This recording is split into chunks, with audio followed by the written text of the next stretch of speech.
महाकुंभ में श्रद्धालुओं के पहुंचने का सिलसिला लगातार जारी है। अब तक 50 करोड़ से ज्यादा लोगों ने स्नान किया है।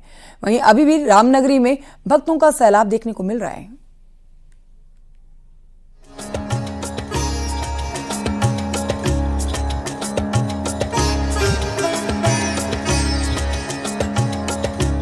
प्रयागराज महाकुंभ में 13 जनवरी से शुरू हुई भीड़ 50 करोड़ तक पहुंच गई है। ये पहला मौका है जब दुनिया के किसी आयोजन में एक समय पर इतनी बड़ी संख्या में लोग पहुंचे हैं।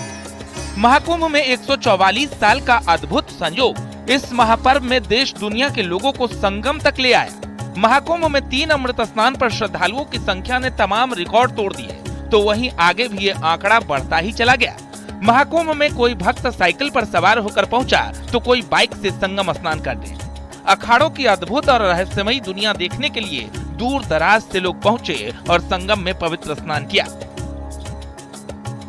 23 जनवरी तक 10 करोड़ स्नान, 28 जनवरी तक 20 करोड़ का आंकड़ा पार, 31 जनवरी तक 30 करोड़ स्नान, 7 फरवरी तक 40 करोड़ का आंकड़ा पार, 14 फरवरी तक ये आंकड़ा 50 करोड़ को पार कर गया। अनोखे संयोग और महत्व को देखते हुए संगम स्नान करने वाले श्रद्धालुओं की संख्या लगातार बढ़ रही है। प्रमुख स्नान के अलावा वीकेंड पर यह भीड़ और ज्यादा बढ़ रही है। लिहाजा महाकुंभ में पुलिस की ओर से अतिरिक्त इंतजाम किए जा रहे हैं। फोर्स की तैनाती की जा रही है और वीकेंड पर मेला क्षेत्र को नो व्हीकल जोन घोषित किया गया है। शनिवार और रविवार के चलते हम लोगों ने स्पेशल डिप्लॉयमेंट्स किए हैं और ये इंश्योर कराएंगे कि कहीं पे कोई यातायात की प्रॉब्लम ना हो। कहीं पे किसी भी हमारे स्नानार्थी जो आ रहे हैं, बाहर से आ रहे हैं, चाहे वो वाहन से आ रहे हैं चाहे पैदल आ रहे हैं, उनके मार्ग कहीं पे अवरुद्ध ना हो और वो समय से सकुशल स्नान करके अपने गंतव्य को रवाना हो, ये हम लोग इंश्योर कराएंगे। नो व्हीकल जोन भी कल रखा है। सैटरडे संडे के लिए कल और परसों के लिए सुबह से शाम तक नो व्हीकल जोन रहेगा। आकस्मिक जो वस्तुओं की आकस्मिक सेवाओं की जो गाड़ियाँ हैं वो ही केवल अलाउ की जाएंगी। अदरवाइज और जो गाड़ियाँ हैं उन्हें पार्किंग में सबको पार्क कराया जाएगा। नो व्हीकल जोन मेला क्षेत्र के अंदर रहेगा। महाकुंभ मेला शुरू हुआ तो पौष पूर्णिमा पर पहले ही दिन 1 करोड़ 70 लाख श्रद्धालुओं ने स्नान किया। भीड़ बढ़ती गई और ये क्रम लगातार जारी रहा। महाकुंभ में स्नान के लिए आने वालों में आम श्रद्धालु ही नहीं, खास लोग भी शामिल हुए। हर्षा रिछारिया, IIT बाबा और मोनालिसा जैसे लोग सोशल मीडिया में खूब चर्चा में रहे, लेकिन आम श्रद्धालु श्रद्धा और भक्ति के इस महाकुंभ में पुण्य का भागीदार बनने के लिए लगातार प्रयागराज की ओर पहुंचते रहे। 13 जनवरी यानी पौष पूर्णिमा को 1 करोड़ 70 लाख लोगों ने स्नान किया। 14 जनवरी यानी मकर संक्रांति को 3.5 करोड़ लोगों ने स्नान किया। 26 जनवरी को 1 करोड़ 74 लाख, 27 जनवरी को 1 करोड़ 55 लाख, 28 जनवरी को करीब 5 करोड़, 29 जनवरी यानी मौनी अमावस्या को 7 करोड़ 64 लाख लोगों ने स्नान किया। 30 जनवरी को 2 करोड़ से ज्यादा लोगों ने स्नान किया। 31 जनवरी को 1 करोड़ 82 लाख लोगों ने स्नान किया। 1 फरवरी को 2 करोड़ 15 लाख लोगों ने स्नान किया। 3 फरवरी यानी बसंत पंचमी को 2 करोड़ 57 लाख लोगों ने स्नान किया। 9 फरवरी को 1 करोड़ 57 लाख लोगों ने स्नान किया और 12 फरवरी को 2 करोड़ 23 लाख लोगों ने स्नान किया। आंकड़े बताते हैं कि पौष पूर्णिमा पर ही संगम स्नान करने वाले भक्तों ने बता दिया था कि अब नए रिकॉर्ड महाकुंभ की धरती से बनने जा रहे हैं। मकर संक्रांति, मौनी अमावस्या और बसंत पंचमी पर तो संख्या इतनी पहुंच गई कि दुनिया की कई देशों की आबादी भी उतनी नहीं है। बहरहाल महाकुंभ में पवित्र स्नान करने वाले श्रद्धालु लगातार पहुंच रहे हैं और समापन की तारीख तक स्नान करने वाले भक्त नई इबारत लिखने को बेताब हैं। Bureau report, news 18।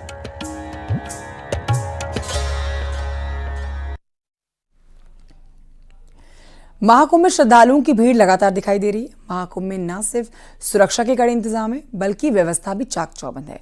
कुंभ के अद्भुत रंगों पर यह रिपोर्ट देखिए।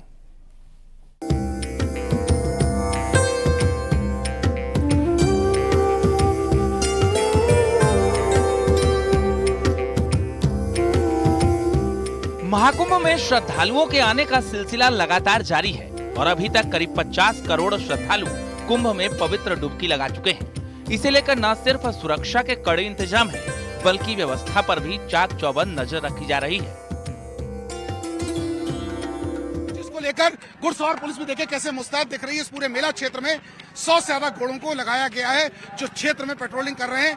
चाहे बात की जाए डमरू द्वार की, चाहे स्वास्तिक द्वार की, चाहे 14 रतनकांत द्वार की, या बात की जाए नंदी द्वार की, ऐसे तमाम क्षेत्रों में घुड़सवार पुलिस निकल रही है और लोगों को इंडिकेट कर रही है कि वो दर्शन करने के बाद या डुबकी लगाने के बाद अपने घरों को आगे बढ़े, जाम न लगाएं।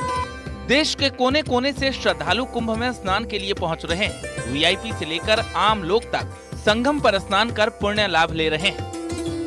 33वां दिन है और श्रद्धालुओं की संख्या कहीं से कम होती नहीं दिख रही है। इस वक्त न्यूज 18 टीम ओवरपुल पर खड़ी है और जहां तक कैमरे की नजर जा रही है, श्रद्धालु और श्रद्धालु, क्या महिला, क्या पुरुष, क्या बच्चे, क्या बूढ़े, कश्मीर से लेकर कन्याकुमारी तक श्रद्धालु यहाँ पहुंच रहे हैं। कुछ बच्चों को लेकर आ रहे हैं, कुछ अपने माता पिता को जो असमर्थ हैं उनको कंधे पे बिठा के ले रहे हैं, कुछ रिक्शे का सहारा ले रहे हैं। तो ये आंकड़ा अब 50 करोड़ को छूने वाला है। ऐसे में जो माना जा रहा था सारे अपने रिकॉर्ड तोड़ चुका है। क्या बच्चे, क्या बूढ़े, क्या जवान, क्या विदेशी, क्या देश। सर कैसा लगा? बहुत अच्छा सर, बहुत अच्छा, बहुत अच्छा।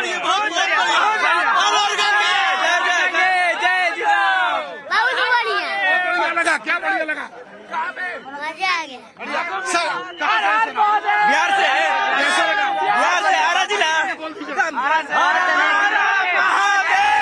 इसके अलावा कुंभ में कई अनोखे रंग भी देखने को मिल रहे हैं। कुंभ में पिछले 30 दिनों से रह रहे ओडिशा के कलाकार ने भगवान शिव की रेत से कलाकृति तैयार की, उसकी हर कोई तारीफ कर रहा है। शिव की आकृति रेत से बनाई और ऐसी ही 11 आकृतियां भोले की बनाई हैं।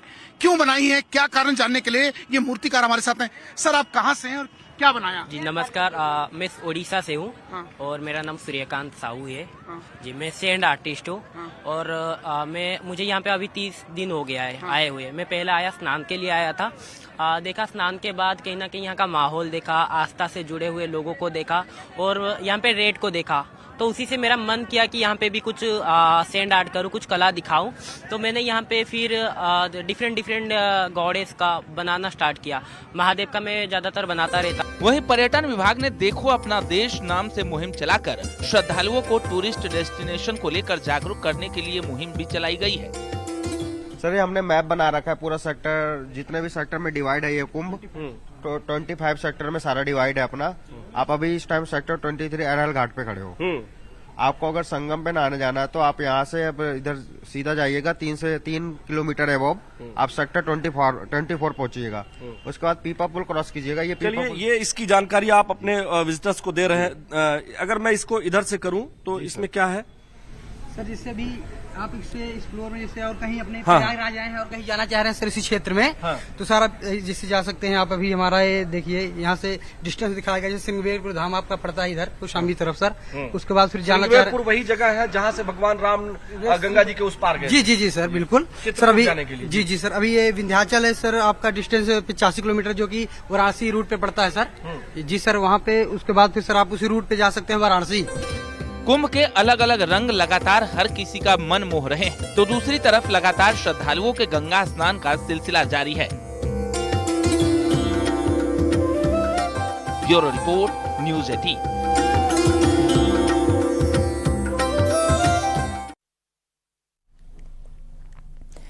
प्रयागराज महाकुंभ में किन्नर अखाड़े की ओर से छावनी प्रवेश किया गया।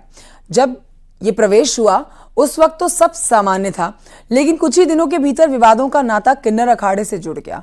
कभी अखाड़े की गद्दी का विवाद, तो कभी ममता कुलकर्णी को महामंडलेश्वर बनाने का विवाद। अब कल्याणी गिरी पर हमला हुआ है। किन्नर अखाड़े के विवादों से जुड़ी ये स्पेशल स्टोरी आपको दिखाते हैं।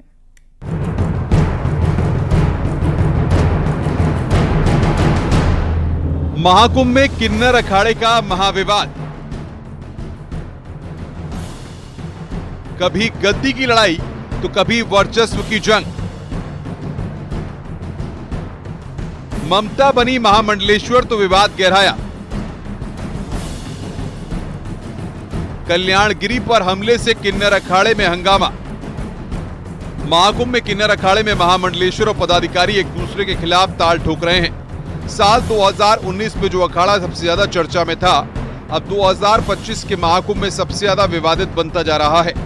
किन्नर अखाड़े ने महाकुंभ में छावनी में प्रवेश किया तो सभी की नजर अखाड़े पर रही, लेकिन 24 जनवरी को एक्ट्रेस ममता कुलकर्णी को महामंडलेश्वर बनाया गया तो अखाड़े में पदाधिकारी आमने सामने आ गए। अब बीती रात कल्याणी नंदगिरी पर हमला हुआ तो अखाड़े का विवाद एक बार फिर सामने आ गया। किन्नर अखाड़े की महामंडलेश्वर कल्याणी गिरी पर उस वक्त हमला हुआ जब वो अपने साथियों के साथ गाड़ी में मेला क्षेत्र में थी। उनके साथ के लोगों का ये कहना है कि उन पर चाकू से हमला हुआ, जिसके बाद इसकी सूचना पुलिस को मिली और आनंद फानन में उसके इस अस्पताल में देखिए केंद्रीय चिकित्सालय पे जहां इस न्यूज 18 टीम महाकुंभ मेला प्रांगण में लाया गया और उसके बाद यहां इनको जो इनिशियल स्टेज पर जो मेडिकल फर्स्ट एड दिया गया, जिसके बाद उनके वुंड्स थे, उसके बाद इन्हें यहां से मेडिकल कॉलेज के लिए रेफर कर दिया गया। इस वक्त न्यूज 18 टीम कहीं खड़ी है, पुलिस सुरक्षा मौजूद है। उनको जो उनके साथ के उनके सहयोगी थे, उनका कहना है कि उनके पे चाकुओं से हमला हुआ, समझ नहीं पाए आखिर हुआ क्या। जहां एक और महामंडलेश्वर हमला हुआ तो उनके बचाने वाले अन्य 4 पर भी हमला हुआ, जिसके बाद यहाँ पुलिस और सुरक्षा के घेरे में उन्हें मेडिकल कॉलेज ले जाया गया है। अब इस पूरे मामले पर पुलिस जांच में जुटी है। हालांकि ताजा घटना के बाद अखाड़े की ओर से कोई आधिकारिक बयान जारी नहीं किया गया, लेकिन हमले के बाद अखाड़े में भीतरखाने यही चर्चा हो रही है कि आखिर एक के बाद एक घटनाएं क्यों हो रही हैं। आप कुछ बताएंगे? मुझे कुछ भी पता नहीं, मुझे सिर्फ फोन आया था। जी, वो भी मेरे पहचान के कोई डॉक्टर है, उन्होंने बोला कि क्या बताया आपको पता है कि कुछ हुआ है माई के साथ, तो इसलिए मैं आई हूँ। महाकुंभ में किन्नर अखाड़े में एक के बाद एक कई विवाद सामने आ चुके हैं। कभी कुर्सी की लड़ाई तो कभी ममता कुलकर्णी को महामंडलेश्वर बनाए जाने पर एक अजय दास और लक्ष्मी नारायण त्रिपाठी द्वारा एक दूसरे पर आरोप लगाना, ये सिलसिला लगातार जारी है। किन्नर अखाड़े से जुड़े विवाद, ममता कुलकर्णी को महामंडलेश्वर बनाने पर विवाद।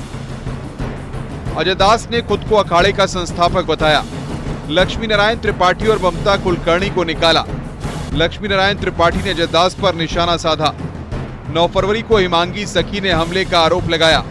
अब कल्याणी गिरी पर हमले से विवादों में किन्नर अखाड़ा। किन्नर अखाड़े में ये विवाद बताते हैं कि सब कुछ सामान्य नहीं चल रहा है। तो अखाड़ा कभी लोगों के लिए चर्चा का केंद्र होता था, वो अब विवादों के लिए चर्चित हो गया है। हालांकि हमले और विवाद के कारण अलग अलग हो सकते हैं, लेकिन ये बात सच है कि किन्नर अखाड़े में कभी खुद को संस्थापक बताने वाले अजय दास तो कभी लक्ष्मी नारायण त्रिपाठी सामने आते हैं और विवादों पर सफाई देते हैं। बहरहाल देखना यह है कि अब ताजा विवाद के बाद अखाड़े की ओर से क्या रिएक्शन सामने आता है। Bureau report, news 18।